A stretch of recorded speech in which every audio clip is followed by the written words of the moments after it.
নেপালকে আমরা মন্দিরের দেশ বলে জানি, তবে নেপালের মন্দিরের কথা বললে প্রথমেই আমাদের মনে আসে পশুপতিনাথের মন্দিরের কথা। কিন্তু আজ বলবো মুক্তিনাথ মন্দিরের কথা। মুক্তিনাথের মন্দিরকে হিন্দু ও বৌদ্ধ ধর্মের মিলনস্থল হিসেবে দেখা হয়। মুক্তিনাথ মন্দিরে হিন্দুরা ভগবান শ্রী বিষ্ণুর পুজো করেন। ভগবান শ্রী বিষ্ণুর উপাসনার জন্য বিখ্যাত 8টি স্থানের মধ্যে মুক্তিনাথ মন্দির একটি। মুক্তিনাথ মন্দিরে শ্রী বিষ্ণুর সাথে ভূদেবী আর শ্রীদেবী অর্থাৎ মা লক্ষ্মী আর মা সরস্বতীর পূজা হয়।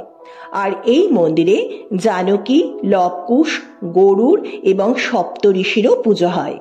বৌদ্ধরা এই মন্দিরে অবলোকিতেশ্বরের পূজা করেন। তিব্বতী বৌদ্ধ ধর্ম অনুসারে তিব্বতী বৌদ্ধ ধর্মের প্রতিষ্ঠাতা গুরু রিনপোচে, যিনি পদ্মসম্ভব নামেও পরিচিত, তিনি তিব্বত যাওয়ার পথে এই মুক্তিনাথ মন্দিরে বসে ধ্যান করেন। বৌদ্ধদের কাছে তাদের 24টি তান্ত্রিক স্থানের মধ্যে এটি একটি। মুক্তিনাথ মন্দিরে সবথেকে আকর্ষণীয় বিষয় হলো এই মন্দিরের পিছনের দেওয়ালে মাটি থেকে 7 ফুট উপরে 108টি পাথরে খোদাই করা ষাঁড়ের মুখ সারিবদ্ধভাবে আছে। হিমালয়ের নির্মল পবিত্র জলধারা অবিরাম এই 108 ষাঁড়ের মুখ থেকে পড়ছে। এগুলি 108 মুক্তিধারা নামে পরিচিত। মুক্তিনাথ মন্দিরের সামনে 2টি পবিত্র জলাশয় আছে, লক্ষ্মীকুণ্ড আর সরস্বতী কুণ্ড।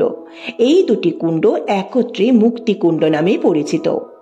নেপালিরা বিশ্বাস করেন যে এই 108 মুক্তিধারার জলে স্নান করে মুক্তিকুণ্ডে ডুব দিলে সব পাপ ধুয়ে মোক্ষ লাভ করা যায়।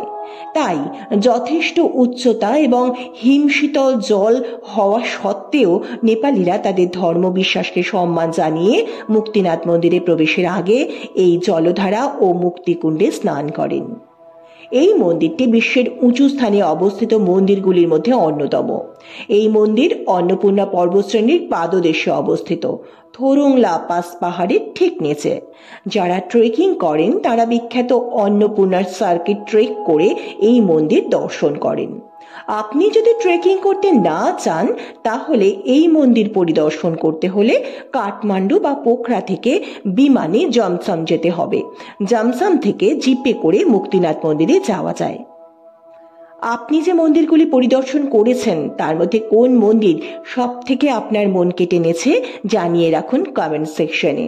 অপেক্ষায় রইলাম আপনার লেখা মন্দিরটির নাম জানার জন্য। এই রকমই জানা অজানা নানা নতুন নতুন তথ্য পেতে যুক্ত থাকুন রিয়েল রহস্যের সঙ্গে।